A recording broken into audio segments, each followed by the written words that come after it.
When Captain Ryan Hale woke up, the first thing he saw was not the cold steel ceiling of his ship.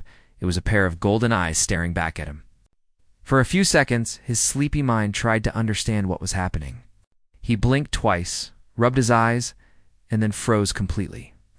There, on the small cot beside him, curled up like a frightened cat, was a girl. Her long silver hair fell across her shoulders, and two pointed ears, soft and covered with white fur, twitched faintly above her head. Ryan's heart jumped.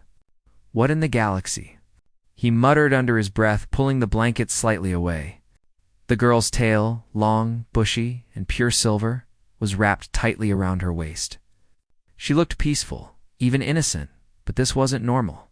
Not even close. Ryan sat up quickly, hitting his head on the upper bunk. Okay, this is either a dream or I've lost my mind. He glanced around the cabin of the Eclipse Dawn. Everything was exactly as it had been when he went to sleep. Navigation lights blinking. Oxygen level steady. Coffee mug still half full on the control desk. Nothing out of place. Except for her, the girl stirred, blinking sleepily. Her golden eyes met his again. She looked confused, scared even, and spoke softly in a voice that trembled like a whisper. You are human. Ryan swallowed. Yeah, I'm human. Who are you? She sat up slowly, tail twitching behind her. My name. Lyra, she said, her words halting, her accent strange. They said you. Safe. Who said that? Ryan asked carefully, trying to sound calm even though his pulse was racing. How did you get on my ship? Lyra looked around as if the walls themselves might answer. Her gaze fell on a small metal tag on her wrist. The tag blinked with blue light. Ryan noticed something written in an alien script he didn't recognize, before he could move closer. The ship's console beeped. A system alert flashed. Unauthorized airlock access. Timestamp 2:47. Ryan's blood ran cold. He'd been asleep at that time. Someone had overridden his airlock codes while he was unconscious. He stood up quickly and opened the log details. The override was labeled Diplomatic Priority. Human Volari Exchange. It's Volari, Ryan whispered. He'd heard that name before, a species from the far edge of the Orion Reach, a race with fox-like features, known for their agility, intelligence, and the tragedy that had almost wiped them out during the frontier conflicts. He turned back toward Lyra, who was now sitting with her knees drawn up to her chest, staring at the floor. She looked fragile, her tail flicking nervously. You're Volari, Ryan said softly. Aren't you? She nodded once, eyes glistening. Last one. Maybe. I don't know. They told me, run. Ryan rubbed the back of his neck. They slipped you onto my ship while I was sleeping, he muttered. Whoever they are, they're trying to hide you. Lyra's ears drooped. You angry? He sighed, glancing at her again. No. Just confused? Then more gently, are you hurt? She shook her head, though her tail trembled slightly. Cold, hungry. Ryan reached for a ration pack from the storage shelf and handed it to her. She sniffed it cautiously before taking a bite. The sight made him chuckle. Yeah, not exactly 5-star food, but it keeps you alive. For a while, silence filled the small cabin. The hum of the ship's engine was the only sound. Lyra ate slowly, watching him as if she still wasn't sure he was real. Ryan leaned back in his chair, trying to think. Whoever placed her here had access to military-grade encryption. That meant politics, secrets, or something worse. When she finally finished eating, she looked at him and said softly, You. Not give me away? Ryan studied her for a long moment. He could have said yes, could have reported her to the nearest station, could have rid himself of this problem. But something about the way she said those words, the fear, the hope, made him answer differently. No, he said. Not yet. I'll figure out what's going on first. Lyra's eyes brightened slightly, and her ears perked up. Then I stay. For now, he said, sighing again. But you better not touch any buttons. Her tail flicked once, almost like a smile. Promise. Over the next few hours, Ryan tried to contact command for clarification, but but the comms link was strangely blocked. Every signal bounced back with the same automated message. Channel restricted under diplomatic seal. It sealed it. Someone had planned this. Meanwhile, Lyra explored the ship like a curious child. She touched the walls, stared at the glowing control panels, and asked endless questions in her broken English. This light. Why blink? This door. Why hum? You fly stars alone? Ryan answered what he could, half amused. Yes, I fly alone. Less trouble that way. Lyra tilted her head, ears twitching. Alone is sad. He looked away, pretending to check the navigation screen. Yeah, sometimes it is. When the ship entered the outer ring of the Delta 9 trade route, Ryan noticed a patrol signal on the radar. The ship's ID belonged to the Terran Patrol Corps, and it was scanning every vessel passing through. His gut told him this wasn't random. They're looking for someone, he murmured. Lyra stood behind him, her tail low, ears pressed flat. For me, she whispered. Ryan turned. Why? What did you do? She shook her head quickly. Not me, them. They want me. Gone. Who's they? Lyra hugged her tail close, eyes distant. People who made me. Ryan stared at her, confused. Made you? Like I was born in lab, she said quietly, her voice trembling. They mix. Valari and human. Say I can breathe both airs, talk both tongues, bridge both worlds. But they lie. They just want control. Ryan exhaled slowly, sinking into the pilot's chair. So you're a hybrid. A secret project. She nodded faintly. And now? They erase all proof. Me last. That explained everything. The locked comes, the diplomatic code, the patrols. Someone wanted her gone before the truth got out. Ryan tapped the console. Hold tight, he said, pulling the Eclipse Dawn into a sharp turn. If they're looking for us, we'll take the long way around. Lyra grabbed the seat, eyes wide as the stars outside blurred into streaks of light. You help me? She asked over the hum of the engine. He gave a half smile. Looks like I already am. For 3 days they traveled through silent sectors, abandoned mining colonies, dark nebulae, and drifting wrecks. Ryan fixed old navigation relays while Lyra tried to learn human words from his datapad. She struggled, but her effort made him smile. Once. She pointed at a small picture taped to the console, a photo of Ryan with his old crew. Who? She asked. My family, he said softly. Back before the war? Were they now? Gone, he said simply. Lyra fell silent, then touched the edge of the photo gently. I'm sorry. Ryan looked at her surprised. Her expression was pure sincerity. No agenda, no manipulation, just empathy. You don't have to be, he said quietly. Wasn't your fault. Later that night, Ryan found her in the observation bay staring at the stars. You ever seen Earth? He asked. She shook her head. Heard stories. Blue world. Sky endless. People kind. Ryan chuckled softly. Some are. Some aren't. Like everywhere. Ira smiled faintly. You kind. He felt his chest tighten a little at that. Don't get too sure. I still might hand you over if this gets worse. Her tail drooped slightly, but she nodded. If you must, but thank you. For now. The next morning, a sharp alarm woke Ryan. The radar lit up 2 unidentified ships closing fast. They carried no transponder signals, no markings. Mercenaries. He hit the controls, bringing the ship to full power. Lyra, strap in. The Eclipse Dawn jolted as blaster fire hit its shields. Lyra gripped the seat tightly, ears flat. They found us. Yeah, no kidding. Ryan shouted, pulling the ship into evasive maneuvers. The hull shook under the impact of another blast. Who are they? Hunters, Lyra said, trembling. Paid to take me back, Ryan cursed under his breath. Not happening. He spun the ship toward a nearby asteroid field, using the debris to break the enemy's lock. The mercenaries followed, firing blindly. Come on, old girl, he muttered to his ship. Don't quit on me now. A large asteroid loomed ahead. Ryan cut the engine suddenly and let the eclipsed dawn drift behind it, silent. The enemy ships swept past, searching. For a long minute, only the quiet hum of the reactor could be heard. Lyra held her breath. When the radar finally cleared, Ryan released a long sigh of relief. They're gone. Lyra looked at him with wide eyes. Why you risk? Ryan leaned back in his chair, exhausted. Because I don't like bullies. And because... I guess you're my problem now? Lyra tilted her head. Problem? He smirked faintly. That's what humans say when we care about someone but don't want to admit it. Her golden eyes sparkled, and for the first time she laughed, a soft, musical sound that filled the small cabin with warmth.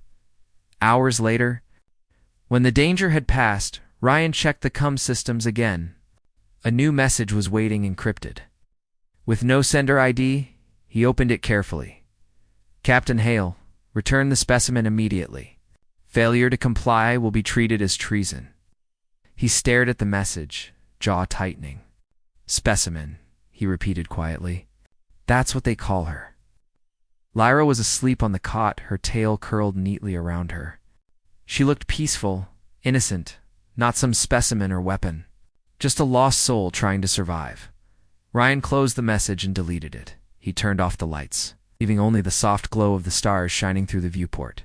Sitting there in the quiet, he realized something strange for the first time in years. His ship didn't feel empty anymore. He glanced toward Lyra and whispered almost to himself, Guess I really do have to take responsibility now. When Lyra woke the next morning, Ryan was already at the sea. The stars outside the viewport drifted by like cold lanterns, but his thoughts stayed fixed on one thing, the encrypted message calling Lyra a specimen. Every instinct told him to drop her off somewhere quiet and vanish. Yet every time he looked at her sleeping form, curled up on the cot with her silver tail wrapped around herself, that plan vanished. She wasn't a weapon. She was someone scared and lost. And now, she was under his care, whether he had chosen it or not. When morning came, Ryan brewed a small cup of bittership coffee and checked the nav screen. Patrol routes had shifted again. Someone was widening the search. Lyra walked in quietly, rubbing her eyes. Captain, yeah? He said, keeping his voice calm. You look tired, she said softly. Dream bad? He gave a dry laugh. Didn't have time to dream? Lyra tilted her head. Because of me? Ryan met her gaze. Her golden eyes held worry. Real, human-like worry. He sighed. Because of whoever wants you back. They won't stop, Lyra. I need to know everything you remember. Lyra sat across from him, her tail flicking nervously. I try. Memory. Not clear. But I remember lights, white walls, and cold hands. They test me. They say I special bridge between races. But when others die, they say I broken. Ryan frowned. Others. She nodded slowly. Many before me. They not survive? Ryan felt anger rise, but kept his voice steady. So they kept experimenting until you lived. Lyra looked down. They call it success. I call it lonely. The words hit him harder than he expected. He had lived most of his life in silence between stars, thinking loneliness was normal. But hearing it from her made him realize how wrong that was. Ryan leaned back in his chair. We can't run forever. We need a plan. Where go? Lyra asked. There's one place that might help the Galactic Concord Station, he said. It's neutral ground. If we reach it, no one can claim you without public hearing. Lyra's ears perked up. Safe. Safer than here, he said. But it's far, and they'll chase us all the way. Lyra nodded. Then we go together. Ryan smiled faintly. Together it is? They plotted a course through the dark regions between trade routes. Days turned into a quiet rhythm, Ryan adjusting power systems and teaching Lyra how to read the nav display. Lyra cooking strange mixtures from ration packs and humming soft tunes in her own language. One evening, Ryan found her sitting by the viewport again, staring at the endless black. You like watching stars? He asked. They talk, she said simply. He blinked. Stars talk? Lyra nodded. Not with words. With feeling. They say keep moving.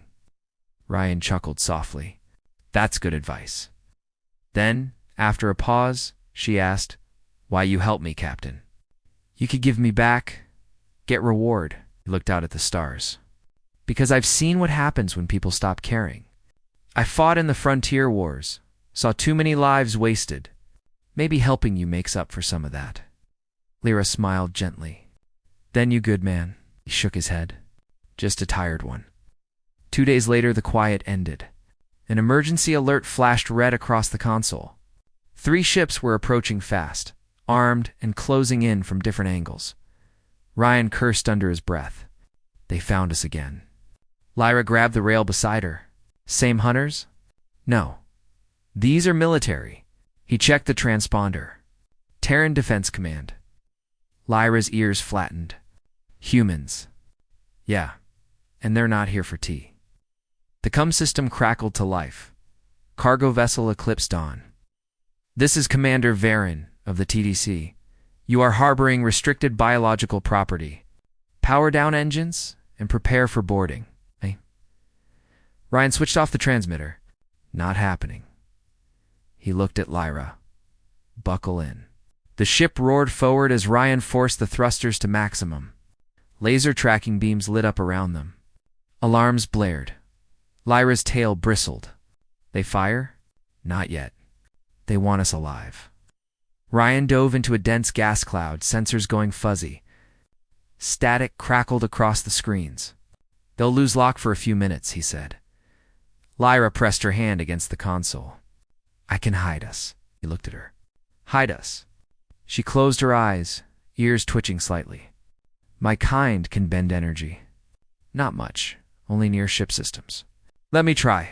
Ryan hesitated, then nodded. Do it. A soft glow surrounded the control panel as Lyra focused. The radar signals faded. The pursuing ships slowed, confused by sudden interference. Ryan grinned. Nice trick. Lyra opened her eyes, smiling faintly. See? Not weapon. Just useful. He laughed, tension breaking for a moment. You're more than useful, kid. The ships drifted past without spotting them. When the danger passed, Lyra slumped back, exhausted. Ryan covered her with a blanket. You did great, he said quietly. She murmured something half asleep. You promise keep me safe. Ryan watched her for a long time, then whispered, Yeah, I did. The Eclipse Dawn limped through the following days. The chase had burned too much fuel and their engines were running on reserve. Ryan calculated the distance to Galactic Concord Station, 3 days if they took the shortest route. But that path crossed the trade corridor of Orion Gate. Heavily guarded, they had no choice. As the ship neared the corridor, civilian broadcasts filled the comm channels. Ryan listened to quietly news, trade deals, and political noise. But one transmission caught his attention. Unconfirmed reports suggest illegal experimentation between Terran scientists and Valari DNA during the Frontier era. Officials deny allegations. Ryan froze. Lyra's story was true and it was starting to leak out. Lyra noticed his expression. What is it? He turned the volume down. You're past.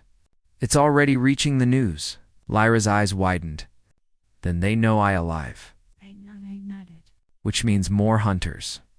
She looked scared for a moment, but then said quietly, maybe truth stronger than fear. Ryan smiled slightly. You're learning fast. That night as stars drifted by, they shared a simple meal.